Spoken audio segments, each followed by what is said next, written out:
So changing tack and drawing our conversation to somewhat of a close so that we can open up for some questions from people here. You're currently the editor of an international journal, Tourist Studies. That's right, yeah. Our own Gordon Wade has joined you on the editorial team fairly recently.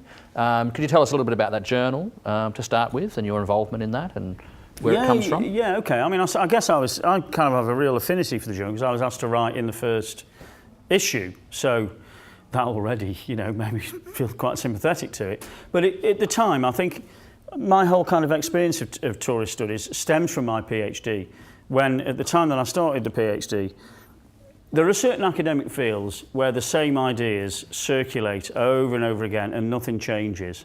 And tourist studies was one such field, where the ideas of John Urry, the tourist gaze, out in 1990, I think published in 1990, and Dean McCannell, from 1974, about the idea, the notion that tourism, we're not talking about some forms of tourism, but tourism per se is a search for authenticity.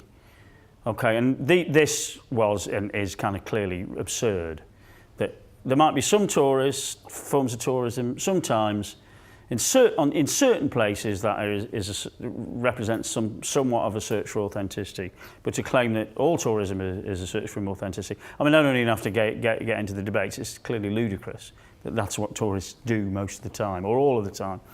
So my PhD and subsequent book, Tourists at the Taj, was dedicated to finding one very famous tourist site, which is, of course, the Taj Mahal, not many more famous tourist sites, and to think about what different tourists did in that site. And, of course, as you'd expect, most tourists are Indian who go to the Taj Mahal because it's in India.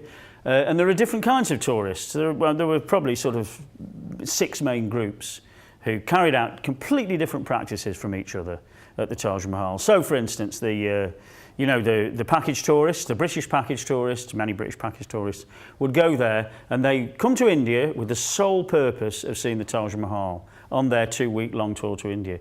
But they were only allowed, because they were on a package tour, 1 hour in the Taj Mahal, which was torture for them. They wanted to gaze at the Taj Mahal, they wanted to take photographs, they wanted to consume it, to linger, but they couldn't, because the guide would come along and say, come on, we've got to go now, we've got to go and take you to a craft emporium where I can get some commission. And they would get really frustrated. Indian tourists, on the other hand, large groups of Indian tourists, families would kind of go around the site and they'd try to picnic, they'd have a chat. They wouldn't look at the Taj Mahal particularly very much. They didn't think it was that romantic. They thought it was quite nice. But most of the time, it was a kind of social interaction between the families, having a laugh a day out. And a lot of the British package tourists would get really angry with them. And they would say, they're not proper tourists. They don't know how to be tourists. They're not taking photographs and looking at it. They're not looking at the Taj Mahal with enough reverence. And then the backpackers would go. The European backpackers and American backpackers would go, and before they went into the Taj Mahal, they would take this drink called bang lassi, which is absolutely, believe me, laced with hashish. And you get into the Taj Mahal, and you don't know what it is that you're seeing. But you don't stay there for an hour. You stay there all day. You kind of hang out, on the lawns, looking at the Taj Mahal, maybe drifting off to sleep. And they were hard to interview, let me tell you. Would you get ethics approval for that? Well, that would be it. Well, it's interesting, actually, because to get into the Taj Mahal, you weren't allowed to record, and you couldn't take a tape recorder in. So you had to go through a kind of metal detector. So what I did, the only way to do this was just to strap, or to put in a sock, the tape recorder and shuffle along so the metal detector didn't pick up the tape recorder.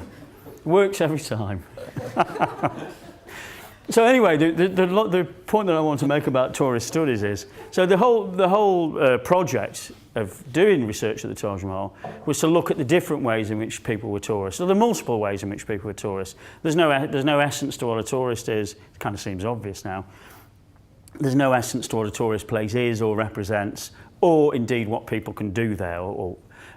So then tourist studies came along, and it seemed to open up this whole new world of critical approaches to tourism. Away from this kind of world where everybody was talking about McCannell and Urry and the same discourses. Every single tourist site was being looked at in terms of its authentic quality. Every single tourist practice was being assessed in terms of whether it was, how it kind of expressed a search for authenticity. So tourist studies came along, and it completely broke that whole thing open. It said, look, tourism is just an interesting area to explore a whole array of different theoretical perspectives from. It doesn't really matter that it's tourism. What matters is it's a kind of place to look at all sorts of kind of contemporary social and cultural practices. And so into the journal came all these different stories about tourist sites, about different kind of theories. It became a much more variegated, much more stimulating and fascinating world, the world of tourist studies. And then I was invited to take over the journal about 6 years ago, and I kind of leapt at the chance, really. It was a kind of really nice thing to do. And so ever since then, I've tried to encourage, broaden that really, to try to ensure that there are as many theoretical perspectives as possible. And what I've tried to do in the last 6 years, which is kind of quite difficult, is to try to solicit non-Western submissions to the Taj Mahal as well, so to find out about kind of Arabic tourism, Chinese tourism, Indian tourism, South American tourism.